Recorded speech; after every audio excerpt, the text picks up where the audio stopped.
noong pong August tungkol nga dito po sa transfer ng fund ng PhilHealth papunta po sa National Treasury.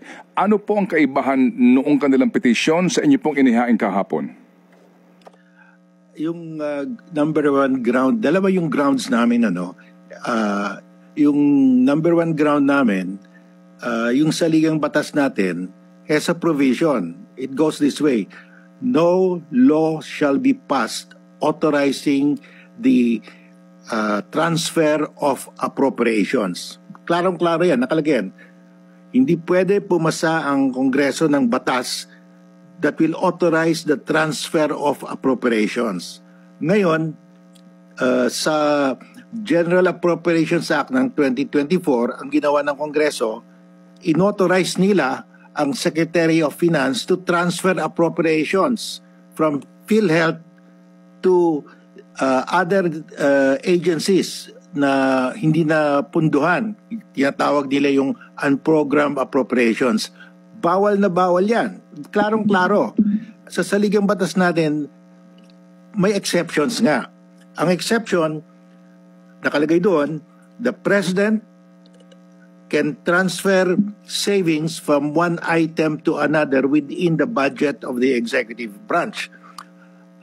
Ang pwedeng mag-transfer lang, presidente lang. Wala nang iba sa executive branch. Sa judiciary naman, nakalagay doon sa saligang batas, in the judiciary, the Chief Justice can transfer savings from one item to another in the budget of the judiciary.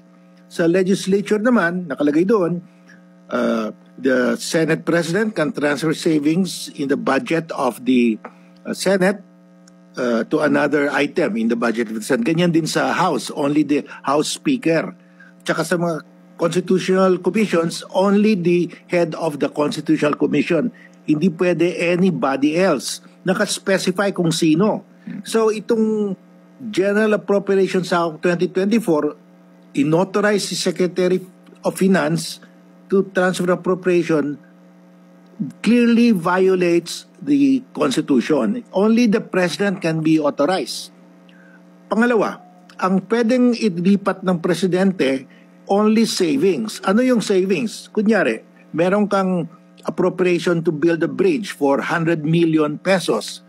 Nagawa mo yung bridge, natapos 80 million lang ang nagasto mo. May savings ka na 20 million. Yun ang pwede mong gamitin, ilipat mo sa ibang items sa budget.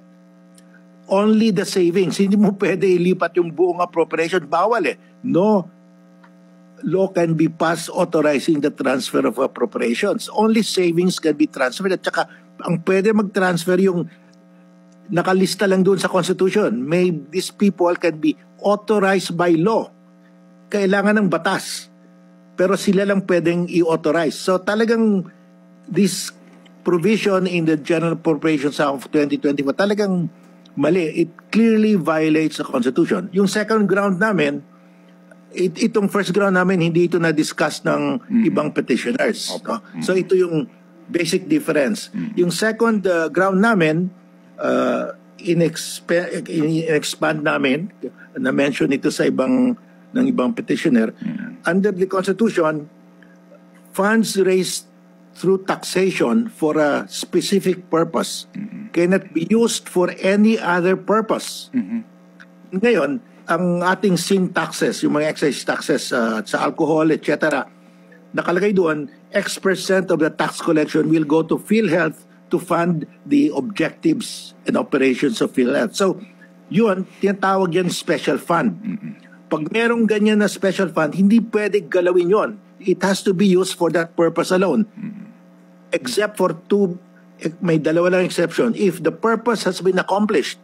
In other words, pag nagawa na yung bridge, pero ito, yung PhilHealth services, 14% lang na-cover so far. Ang dami pang kulang. Hindi pa tapos. At saka hindi matatapos yan kasi continuing yung need. Second ground to use that fund, special fund for other purposes is if the Congress has abandoned the purpose. Wala namang batas nag-abandon ng PhilHealth. Andiyan pa yung PhilHealth. So, talagang hindi pwede. Ngayon, so even the President cannot transfer. Kahit na sabihin na Mr. President, you're authorized to transfer the appropriation. Hindi pwede kasi hindi pa na-accomplish yung purpose, hindi naman na-abandon. That's, any such authorization to the President violates the Constitution. Dapat tapusin muna yung purpose o i-abandon yung purpose. So, itong delegated authority to the Secretary of Finance to transfer the appropriation, talagang labag sa ligang batas. Talagang it's really unconstitutional. Opo. That's why inihingi namin sa Korte Suprema mag-issue ng TRO. Dahil pag nagasto na ito sa PhilHealth 89.9 billion, sa PDIC 100 billion, sa iba pang agency kung napakalaki. So, ang principle, mag-i-issue dapat ng TRO pag the damage is irreparable. Ito, kahit na ma-quantify mo yung amount na 90 billion ang mawawala sa PhilHealth, hindi naman masasaoli yan ni Secretary Recto. Kasi if you illegally disburse funds of the government, you are personally liable. Kahit na habulin mo si Secretary Recto, hindi niya mababayaran yan. 90 billion yan. So, it is irreparable. Under the jurisprudence, pag irreparable yung damage, hindi mababalik yung pera, dapat may TRO.